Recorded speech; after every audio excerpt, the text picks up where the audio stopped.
조규성은 경기를 마치고 중계 방송사와 인터뷰에서 더 많은 기회가 있었는데 그걸 다 넣지 못해서 아쉬운 마음이 더 큰 것 같다고 말했습니다. 그러면서 앞서 강인이가 크로스를 올려줬을 때 이제 됐다 했지만 아쉽게 골대를 맞아 다음에 하나 더 오겠지 생각했다며 설영우가 내게 주는 순간 이제 골이다라고 생각했던 것 같다고 덧붙였습니다. 클린스만 감독은 경기 후 지난해 9월 영국 뉴캐슬에서 사우디와 친선 경기를 할 수 있었는데 로베르토 만치니 감독 부임 후 지금 팀을 보면 짧은 시간 안에 많이 발전했다고 말했습니다. 이어 오늘 어려운 경기를 예상했고 전반에는 우리가 주도권을 잡고도 원하는 플레이를 못했다. 하프타임 때 후반의 분위기를 바꾸려 했고 좋은 모습이 많이 나왔다. 양팀 모두 찬스가 많았는데 사우디가 얼마나 강팀인지 알 수 있는 경기였다며 승부차기까지 간 아주 긴 하루였다. 모든 걸 준비했고 조현우 골키퍼가 2번 선방했다. 좋은 결과를 얻어 다음 라운드에 진출해서 기쁘다고 덧붙였습니다. 8강전 상대는 신태용 감독의 인도네시아를 4대0으로 물리친 호주인데요. 지난 28일 16강전을 치른 호주는 한국보다 더 많은 휴식 시간을 부여받았습니다. 여기에 한국은 사우디와 승부차기까지 가는 혈투를 펼쳐 체력적으로 열세인 상황입니다. 클린스만 감독은 휴식일을 더 가져가기 위해 조이위를 하고 싶었다. 많은 분이 일본을 피하려고 조이위를 한 것이냐고 했지만 전혀 그렇지 않다. 조이위라서 이런 스케줄을 받아들여야 했다고 말했습니다. 이어 호주가 우리보다 53시간을 더 쉬는데 긴 시간이다. 우리는 오늘 120분에 승부차기까지 했다.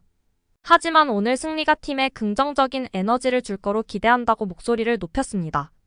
호주와의 8강전이 어려운 경기가 될 것이라고 내다본 클린스만 감독은 이번 대회를 통해 많은 걸 배우고 있다. 하지만 선수들과 함께해 행복하다. 나라를 위해 헌신하는 이들의 굶주린 모습을 매일 보고 있다. 잘 준비하겠다고 말했습니다. 부임 후 아시안컵 우승을 외쳐온 클린스만 감독은 우승 약속이란 단어는 맞지 않다. 축구에선 어떤 일도 일어날 수 있다.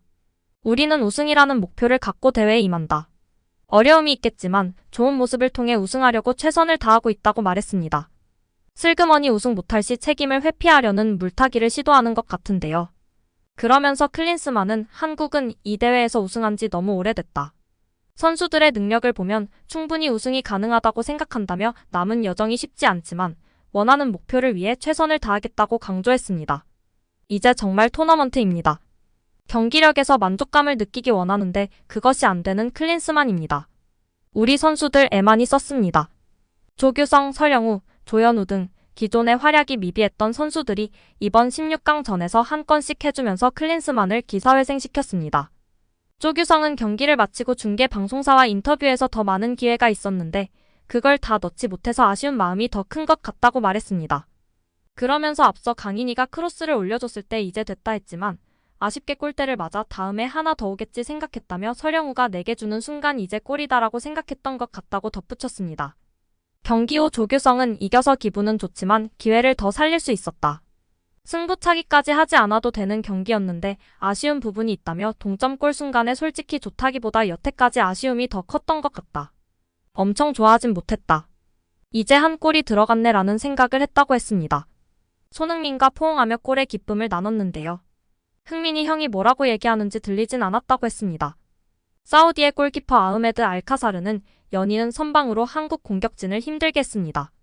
조규성도 후반에 교체로 들어가 기회가 많았는데 그걸 막을 때마다 깜짝 놀랐다. 골키퍼를 보고 싶지 않겠다는 생각을 했지만 그래도 계속 두드리다 보면 들어가는 법이니까라고 했습니다. 세 번째 키커로 나서 성공한 승부차기 순간에 대해선 긴장은 되지 않았다고 했습니다.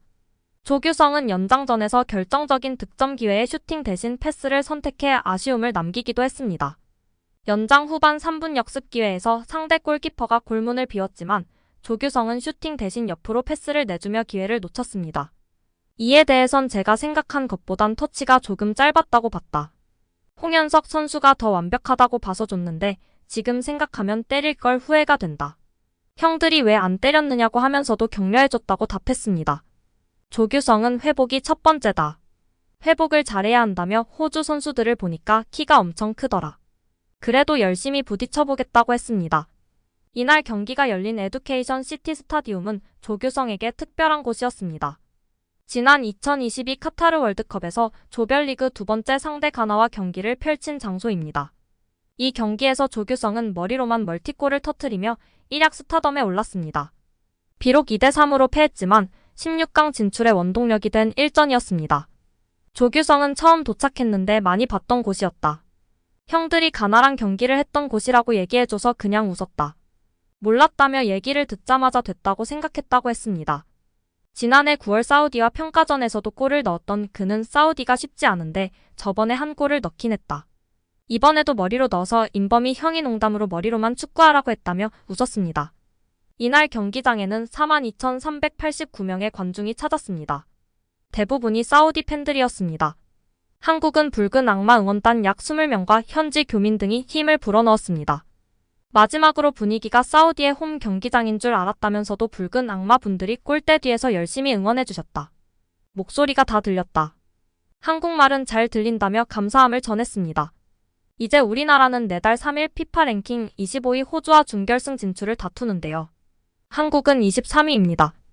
호주는 16강전을 지난 28일 치러 한국보다 2일 이상 더 휴식을 취해 체력적으로 유리하다는 분석입니다. 이강인이 사우디아라비아의 진영을 휘저으며 동료가 움직일 수 있는 공간을 만든 덕분에 결국 한국은 후반전 종료 휘슬이 울리기 직전 조규성의 극적인 헤더로 연장에 돌입했고 승부차기 끝에 8강에 진출했습니다. 다만 이강인은 연장 후반 상대의 유니폼을 잡아 끌어 옐로카드를 받았고 클린스만호 주축 선수 중 10명이 경고 부담을 안게 됐습니다. 이들 중 8강전에서도 경고를 추가로 받는 선수는 4강전에 출전하지 못하게 됩니다. 이강인은 경기 뒤 취재진과 만나 어떤 선수도 카드 부담을 생각하면서 경기를 뛰지는 않는다며 8강에서도 승리를 위해 최선을 다하겠다고 마음을 다잡았습니다. 아시안컵에서 쉬운 경기가 있을 거라고 생각한 적이 없고 예상했던 경기였다는 이강인은 연장 내내 사우디아라비아의 골문을 두드렸으나 끝내 득점하지 못한 것에 대해 골을 넣고 싶었는데 안 들어가서 아쉽다고 말했습니다. 이어 마지막까지 경기를 뛴 선수나 뛰지 않은 선수나 코칭 스태프까지 모두 한 마음이 됐기 때문에 승리한 것 같다며 기쁨을 드러냈습니다. 조규성의 대회 첫 골입니다. 조규성은 앞선 2022 카타르 월드컵 당시 같은 경기장에서 뛰던 가나전 2골을 몰아치며 한국 선수 최초로 월드컵 한 경기 2골을 기록한 바 있습니다. 조별리그 무득점으로 비판받던 조규성이 날아올랐습니다. 네티즌들은 조규성 가석방 되었다. 머리 안 잘라도 된다. 조규성 동점골, 조규성이 살렸다. 조규성이 맨날 하는 말 끝까지 하면 내가 다 이겨, 손흥민. 조규성 이거 완전 명장면이다. 조규성 진짜 카타르랑 뭐 있음 중꺽말을 외친 그곳에서 골을 말아줬다고 의심 속에서 스스로를 증명해낸 사람 그게 조규성이야. 너 하고 싶은 거 해라 등의 반응을 보이며 축하해주고 있습니다. 오늘 영상은 여기까지입니다. 끝까지 시청해주셔서 감사합니다. 늘 건강하시고 더 좋은 영상으로 찾아뵙겠습니다. 구독과 좋아요도 잊지 마시고 부탁드립니다. 감사합니다.